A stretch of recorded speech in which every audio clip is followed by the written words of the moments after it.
तो बाप कहीं मुंह दिखाने के लायक रहेगा।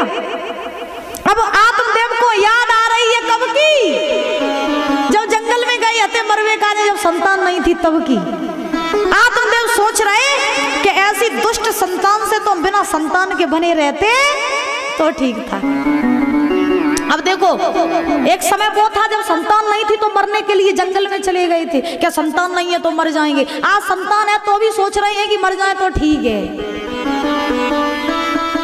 मर जाए तो सही है। हम नहीं जानते थे धुंधकारी इतना दुष्ट होगा ना, तो हम ऐसी संतान प्राप्त करते ही नहीं। अब आत्मदेव रो रहे हैं, धुंधकारी चला गया। गौकर्ण महाराज आए, आत्मदेव से कहा बाबा आज आप परेशान हैं, क्या बात है, रो क्यों रहे हैं। आत्मदेव ने कहा बेटा मुझे पता चल गया संसार सारा झूठा है, यहाँ कोई किसी का नहीं है। अरे जिस पुत्र के पीछे हम मरने के लिए जंगल में चले गए थे, आज वही पुत्र मुझे मार रहा है। मुझे ऐसी संतान से तो हम बिना संतान के बने रहे बेटा। अब मुझे संसार में नहीं रहना है, मुझे ऐसा उपाय बताओ जिससे हमारी मुक्ति हो जाए, इस संसार से मैं परे हो जाऊं, परमात्मा में लीन हो जाऊं, क्योंकि संसार में सारे रिश्ते झूठे हैं, सब झूठे रिश्ते नाते हैं। लोग कहते हैं हम आपसे इतना प्रेम करते हैं, आपको कुछ हो जाएगा तो हम तुम्हारे बिना जी नहीं पाएंगे। अच्छा, कोई व्यक्ति मर जाता है तो कोई किसी के पीछे चला जाता है? पत्नी कहती है अपने पति से हम आपको बहुत प्रेम करते हैं, आपको कुछ हो जाएगा तो हम भी आपके पीछे चले जाएंगे, मर जाएंगे। हाँ, हम 7 जन्मों तक तुम्हारे लिए मरते रहेंगे और जिंदा होते रहेंगे। और फिर जब पति मर जाए और पत्नी को बैठाल दिया जाए चिता में, तो बैठिए ना। हाँ, एक समय की आपको बात बताएं, दृष्टांत याद आ गया कि महाराज एक गांव में एक लड़का रहता था, तो इकलौता लड़का था, वो इकलौता ही था, अपनी माँ बाप को बड़ा प्यारा था।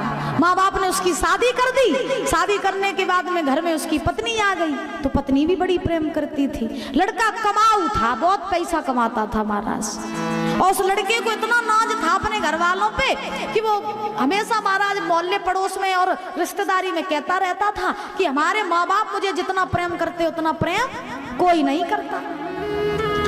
अब एक दिन वो लड़का जंगल में गया, जंगल में उस लड़के को एक महात्मा मिले। बड़े ध्यान से सुनना महाराज, बड़ा आनंद आएगा आपको। जंगल में उस लड़के को एक महात्मा मिले, तो वो लड़का कहता हुआ जा रहा था कि इस दुनिया में बने चाहे कोई, लेकिन मेरे माँ बाप जितना प्रेम मुझे कोई नहीं कर सकता। महात्मा जी ने उस लड़के की बात सुनी, महात्मा जी पास में गए, तो महात्मा जी ने उस लड़के से कहा बेटा तुम क्या कह रहे हो। बोले महात्मा जी हम बिल्कुल सही कह रहे हैं, इस दुनिया में ना लोग प्रेम के लिए तरसते हैं, लेकिन मेरे माँ बाप, मेरी पत्नी, मेरे घर वाले मुझे बहुत प्रेम करते हैं। तो महात्मा जी ने कहा बेटा ये बताओ तुम महीना पे कमाते कितना हो, महीना पे कमाते कितना हो। लड़के ने कहा महाराज जी बस कुछ नहीं, 1-2 लाख रुपए कमा लेते होंगे। तो महात्मा जी ने कहा सुनो, तुम्हारी पत्नी और तुम्हारे घर वाले ये तुमसे प्रेम नहीं करते, तुम्हारी दौलत से प्रेम करते हैं, जो तुम 2 लाख कमा के लाते हो इससे प्रेम करते। लड़का गुस्सा में आ गया, बोले क्या कह रहे हो बाबा जी, अरे आपको नहीं पता मेरा परिवार मुझे बहुत प्रेम करता है। तो बाबा जी ने कहा ऐसा करो लला, प्रैक्टिकल कर लो, ना मानो तो प्रैक्टिकल कर लो। लड़का बोला कैसे। तो बाबा जी ने कहा हम तुम्हें ऐसी विद्या सिखाएंगे सांस रोकने वाली, जिससे तुम घंटों तक सांस रोक सकते हो, ऐसी विद्या तुम्हें सिखाएंगे। और जब तुम वो विद्या सीख जाओगे तब अपने घर एक दिन जाना और सांस रोक के और लेट जाना, और ऐसा लगना जैसे तुम मर गई। फिर देखते हैं कि तुम्हारे घर वाले क्या करते हैं, तुम्हारे घर वाले क्या करते हैं, और बाद में तुम्हें बचाने के लिए हम आ जाएंगे। लड़के ने कहा ऐसा हो सकता है। बोले बिल्कुल हो सकता है। तो कई दिनों तक महात्मा जी ने उस लड़के को सांस रोकने वाली विद्या सिखाई, लड़का सीख गया। बात समझ में आ रही है दादा, समझ में आ रही है। हाँ, लड़का वो विद्या सीख गया। अब जब सीख करके एक दिन वो घर पे आया, तो महाराज जैसे ही घर पे आया तो उस लड़के ने अपनी पत्नी से और अपनी माँ से कहा कि माँ आज मेरा ना खीर खाने का बहुत मन कर रहा है, मेरा खीर खाने का बहुत मन कर रहा है। क्या बात है मैया, आज आप बातें कर रही हो। हेलो बातें कर रही हो मेरी माँ? अब सुन लो थोड़ी देर, बस थोड़ी देर की बात और है, समय होने ही जा रहा है। उस लड़के ने अपने घर पे कहा कि मैया मुझे आज मेरा खीर खाने का बहुत मन कर रहा है, खीर बना दो। अब माँ ने बहू से कहा, बहू आज मेरे बच्चे का खीर खाने का मन है, जल्दी से सुंदर सी खीर बनाओ। सो बहू लग गई खीर बनाने में, खीर बनाई गई। अब जैसे ही महाराज माँ और उसकी पत्नी खीर बनाने लगी तो लड़के ने क्या किया कि सांस रोक करके और बीच आंगन में महाराज लेट गया, आंखें बंद कर ली। अब जब आंखें बंद करी दादा तो रसोई घर से मैया आई जब बाहर, तो अपने बेटे को बुलाने, बेटा चलो खीर खा लो चल के। अब जैसे ही आंगन में पहुंची तो क्या देखा कि बेटा जो है वो आंगन में लेटा है, आंखें बंद किए। माँ ने देखा पुत्र को क्या हो गया, दौड़ के गई महाराज हृदय पर। जैसे ही अपना कान रखा तो सांसें बंद थी, सांसें ही नहीं आ रही। माँ ने देखा कि पुत्र हमारा भी दुनिया में नहीं रहा, पुत्र बहाने बना करके पड़ा। अब माँ ने देखा हमें लगता मेरा पुत्र इस दुनिया में नहीं रहा, तो माँ जोर जोर से रोने लगी। अब जैसे ही जोर जोर से रोने लगी तो माँ ने अपनी महाराज बहू को बुलाया, बहू जरा देखो आकर के हमारे पुत्र को क्या हो गया, हमें लगता है कि हमारा पुत्र अब इस दुनिया में नहीं रहा। तो महाराज बहू भी आई, यानी उस लड़के की पत्नी वो भी आई, वो भी रोने लगी। अब बर रोत रही तो महाराज व पत्नी के दिमाग में झटका लगो, अब पति मर तो गई है, जिंदा तो है नहीं जाई, रोए से खीर बहुत दिनों बाद बनी, खाए ले जाए। हाँ खीर खाए ले तो के बाद रोई। अब वे दौड़ के गई और महाराज रसोई में जल्दी जल्दी खीर खाए के आई, फिर रोने लगी, फिर रोने लगी। अब जब फिर रोने लगी अब तो पूरा मोहल्ला इकट्ठा हो गया कि इनके घर में क्या हो गया। अब पूरे मोहल्ले वाले इकट्ठे, सब रो रहे। अब रो इसलिए रहे कि बेटा कष्ट इस बात का नहीं है कि बेटा मर गया, कष्ट इस बात का है कि महीने के 2 लाख कमा के कौन लाएगा, इस बात का कष्ट है। अब माँ भी रो रही, पत्नी भी रो रही, बाप भी रो रहे, सब रो रही। तब तक वही महात्मा जिन्होंने उस लड़के को विद्या सिखाई थी, वही महात्मा आए गांव में, और गांव में आकर के उन महात्मा जी आवाज लगाते जा रहे हैं कि हम भैया ऐसी विद्या जानते हैं कि अगर किसी के घर में कोई मर गया हो उसको हम जिंदा कर देंगे, ऐसी विद्या हम जानते हैं। अब बाबा जी वहीं पहुंचे, वही लड़का के घर है, वहीं पहुंचे। अब लड़के के माँ बाप ने सुना कि महात्मा जी आए हैं, वो ऐसी विद्या जानते हैं कि वो मरे हुए को भी जिंदा कर देंगे। घर वाले महात्मा जी को बुला करके लाए। अब महात्मा जी तो जानते थे कि चेला हमारा ये जो है ढोंग कर रहा है, तो महात्मा जी आए।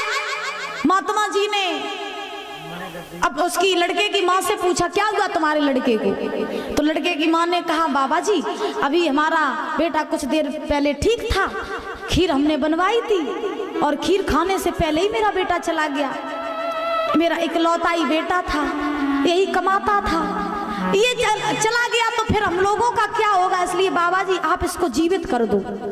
बाबा जी ने कहा कि हम इस तुम्हारे पुत्र को जीवित तो कर देंगे, लेकिन बदले में तुम अपने प्राण तुम्हें देने पड़ेंगे। बाबा जी ने कहा लड़के की माँ से कि हम तुम्हारे बेटे को जीवित कर देंगे, लेकिन बदले में तुम अपने प्राण दे दो, तुम्हारा बेटा जीवित हो जाएगा। लड़के की माँ के दिमाग में झटका लगो, लला मरियो वापस तो ये नहीं, हम मरिए तो हमें डोकर को का है। हाँ हमें बुड्ढे को का है। सो अब महाराज लड़के की माँ ने कहा बाबा जी हमारे तो पीछे हमारे जो बूढ़े और हैं, हमें तो इनको भी देखना है। जो मेरी बहू है ना इसका पति था, ये अपने पति को बहुत चाहती थी, इससे मांगो ये अपने प्राण दे दे, तो इससे मांगो। अब बाबा जी ने कहा लड़के की पत्नी से कि तुम्हारा पति था, मर गया, तुम्हारे लिए कमाता था, तो ऐसा करो तुम प्राण दे दो, तुम्हारा पति जिंदा हो जाएगा। लड़के की पत्नी ने कहा बाबा जी पति चले गए, अब जिंदा तो है नहीं, हम तो अपने घर चले जाइए मायके। पति के पीछे ना मारे, हम तो अपने घर चले जाइए महाराज। अब ऐसे ऐसे महाराज सब घर से कहा गया कि कोई प्राण दे दे, लड़का जिंदा हो जाएगा। घर वाले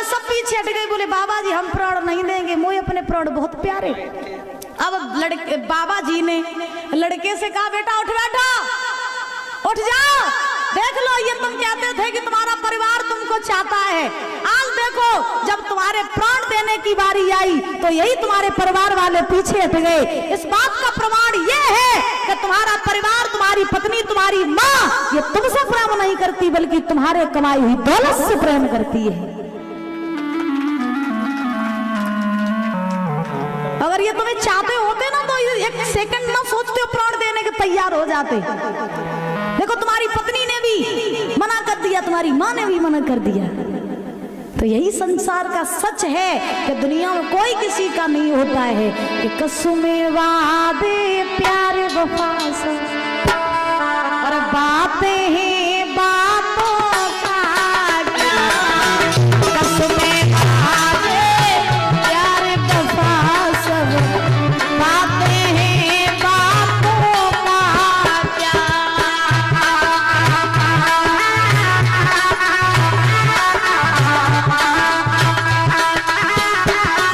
और भैया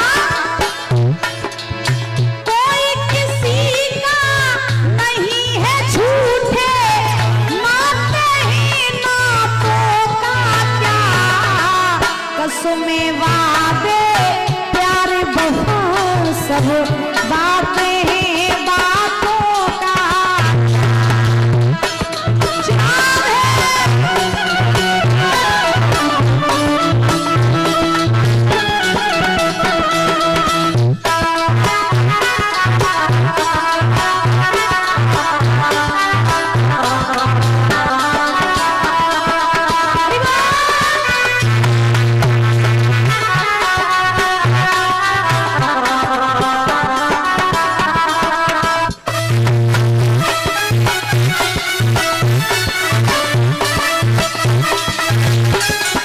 और भैया कभी कहते हैं दुनिया वाले कैसे हैं, ए सुख में तेरे साथ रहेंगे, दुख में मुखड़ा मोड़ेंगे, सुख में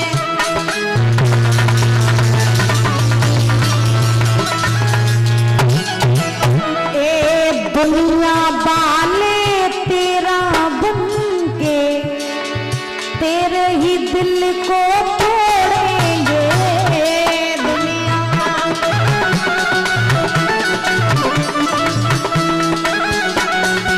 और एक देते ही भगवान को धोखा,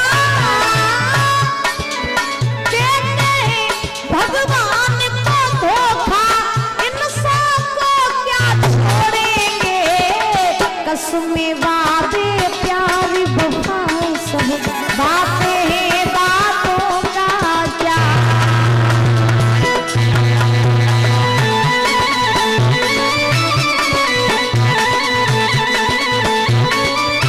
श्रीराम है राधा रानी सरकार की।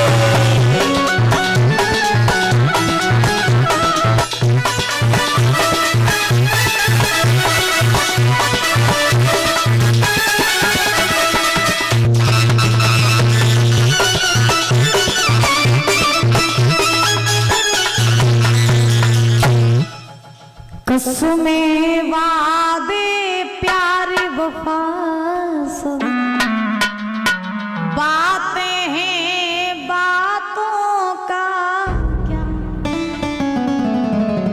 सुख में तेरे साथ रहेंगे, दुख में मुखड़ा मोड़ेंगे।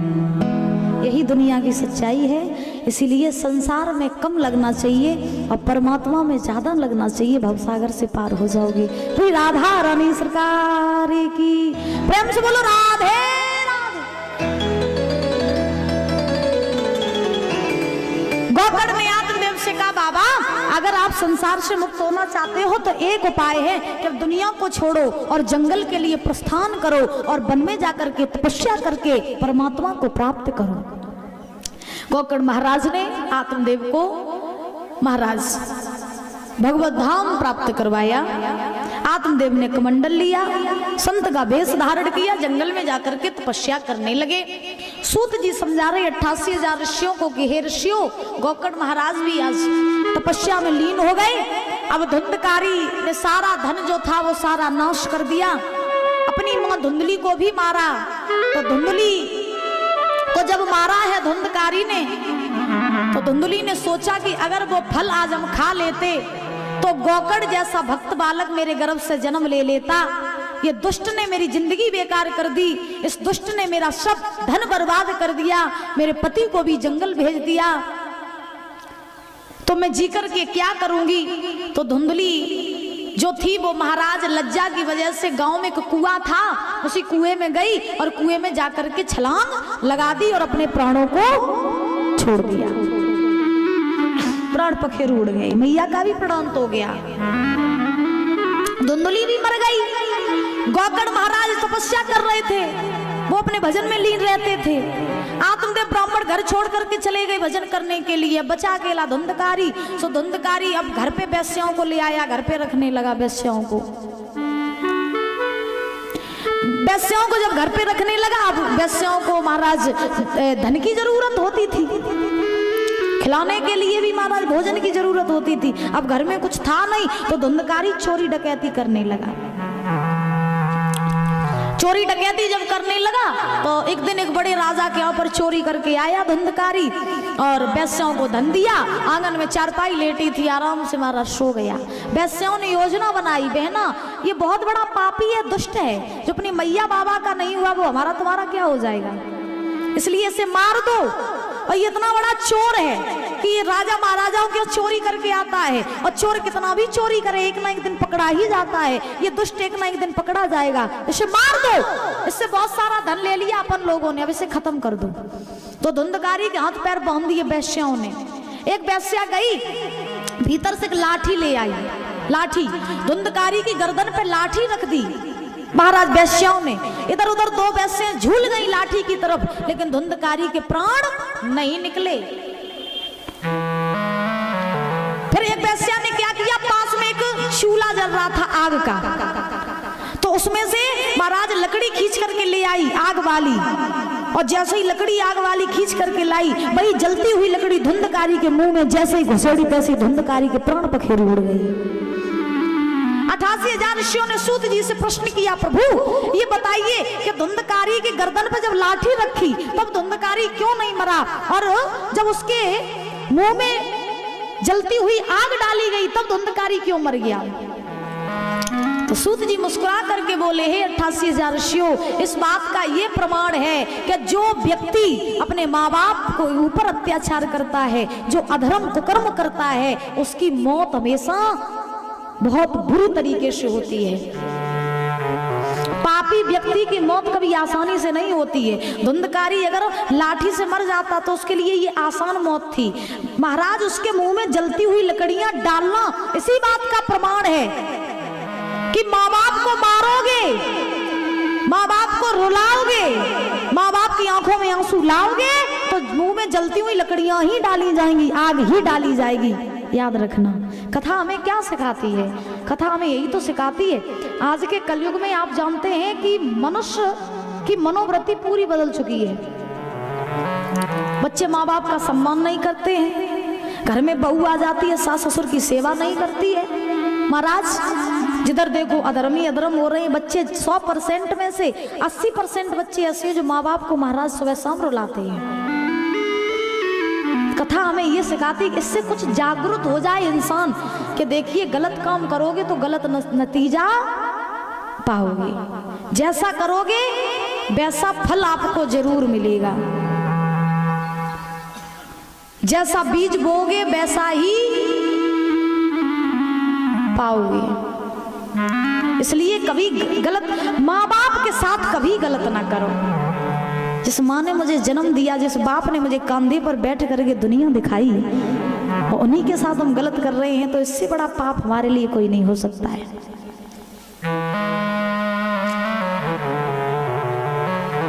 धुंधकारी मर गया, अब दुष्ट था प्रेत बन गया, मुक्ति नहीं हुई, प्रेत बन के इधर उधर भटकने लगा। अब देखो जिस धुंधकारी ने वेश्याओं के पीछे अपनी माँ को मारा, अपने बाप को मारा, ध्यान से सुन लेना, पराई जिंदगी में सबसे प्रेम करना, लेकिन पराई नारी से बच के रहना। हाँ, दुनिया में सबका सब कोई हो जाता, लेकिन पराई नारी कभी अपनी नहीं होती है दादा। धुंधकारी ने वेश्या के पीछे महाराज अपने माँ को मारा, अपने पिता को मारा, वेश्याओं के लिए चोरी की, डकैती डाली, और फिर अंत में देखो उन वेश्याओं ने ही धुंधकारी को मार दिया। धुंधकारी प्रेत बन गया, इधर उधर भटकने लगा। भटकते भटकते गौकड़ के पास पहुंचा। बोले भैया हम प्रेत बन गए हैं, मेरी मुक्ति करा दो। गौकड़ महाराज ने पिंड दान किए, गया जू में गए, बहुत सारे दान किए, लेकिन महाराज धुंधकारी को मुक्ति नहीं मिली। धुंधकारी जानता था कि दुनिया की न्यायशाला में रिश्वत से काम चलता है, और परमपिता परमात्मा की न्यायशाला में वहां किसी की न सिफारिश चलती है न रिश्वत चलती है। आपने देखा हो दो तरीके के जजमेंट होते हैं, एक दुनिया का जजमेंट, एक ऊपर वाले का जजमेंट। एक दुनिया में जज बन के न्याय करता है, और वो बैठा वो दुनिया का न्याय करता है। याद रखना, समय सबका बदलता है, कभी सर्दी कभी गर्मी, ये कुदरत के नजारे होते हैं, और कभी कभी प्यासे वो भी रह जाते हैं जो दरिया के किनारे होते हैं। करते थे न्याय जो जज बनकर वही कटघरे में खड़े देखे, और करते थे इलाज जो डॉक्टर बनकर वही हॉस्पिटल में पड़े देखे। समय सबका बदलता है। तो दो न्यायशाला है, एक दुनिया वाली और एक भगवान की न्यायशाला। दुनिया की न्यायशाला में क्या होता है बताओ परीक्षित जी? दुनिया की न्यायशाला में क्या होता है? आप किसी का मर्डर कर दो, और जज जो किसी केस की सुनवाई करे, पैसा दो केस बंद। हाँ, पैसा दो केस बंद। पुलिस पकड़ने के लिए तुम्हें आए, पैसा दो, पुलिस को रफा दफा करो, खेल खत्म, हो गया न्याय। दुनिया की, इस दुनिया का जो न्याय है, दुनिया की जो न्यायशाला, ये पैसे पे टिकी है। पैसा दोगे न्याय करा लोगे, पैसा नहीं दोगे तुम्हारा न्याय नहीं कराओगे। अब भाई जिसके पास पैसा है उसका तो केस बंद हो गया, जिसके पास पैसा नहीं है वो जेल में। आज के जमाने में दादा हम बहुत बड़ी बात नहीं कह रहे, आज के जमाने में आपने भी देखा हो कि जो बेगुनाह है वो जेल में सड़ रहे, और जो गुनाहगार हैं वो बाहर घूम रहे, वो बाहर घूम रहे। और यही दुनिया की सच्चाई है, क्योंकि जिसके पास पैसा है वो अन्याय करके भी महाराज बाहर घूम रहा है, और जिसके पास पैसा नहीं है वो बेचारा बेगुनाह जेल में सड़ रहा है। ये दुनिया है। लेकिन उसकी न्यायशाला कैसी है? तुम चाहे कितने भी बड़े जज बने रहो, वहां